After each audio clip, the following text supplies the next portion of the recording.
இப்போ உட்கட்சி பிரச்சனைன்னு கடந்து போயிட்டு திரு ஓபிஎஸ் அவர்களை அழைத்து பேசினா என்ன கருத்தாக்கம், இதுல என்ன என்ன ஓட்டம் என்ன இருக்கு?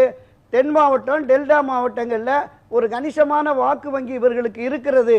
திரு ஓபிஎஸ் திருமதி சசிகலா அவர்களுக்கு இருக்கிறது. ஏற்கனவே டிடிவிக்கு இருக்கிறது. 2021 ஒரு ஒப்பந்தம் கேட்டாங்க, அது முடியாதுட்டாரு. அப்ப இன்றும் ஒரு 8-9% இருக்கிறது என்று மத்திய உளவுத்துறை மூலமாக தனக்கு கிடைத்த தகவல்களின் அடிப்படையில் இவரை அழைச்சு பேசியிருக்கிறாங்க.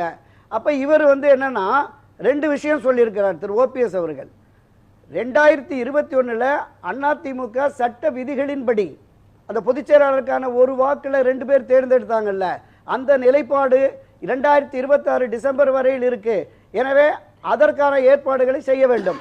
அனைத்து இந்திய அண்ணா திராவிட முன்னேற்ற கழக உரிமை மீட்பு கழகம், தொண்டர்கள் உரிமை மீட்பு கழகம் என்று மாறுகிறது என்கிற ஒரு தீர்மானத்தை போட்டாங்க. அதுல திரு ஓபிஎஸ் தனி கட்சிங்கிறத சொல்லவே இல்லை. அந்த கூட்டத்தில் பேசிய திரு வைத்தியலிங்கமும் முன்னாள் எம்எல்ஏ திரு குன்னம் ராமச்சந்திரன் அவங்க தான் சொன்னாங்க, தொடர்ந்து இந்த நம்ம நிலைப்பாட்டிற்கு இரட்டை இலையில் நாம் போட்டியிட்டு திமுகவை வீழ்த்தி கழகம் ஆட்சி அமைக்க வேண்டும் என்பதுதான் நம்முடைய நிலைப்பாடு. அதற்காக தான் தொடர்ந்து போராடுகிறோம்.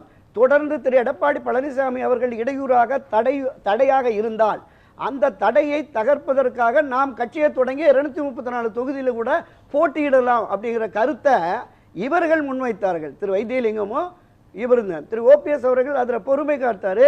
அதுல ஒரு கருத்து சொன்னார்.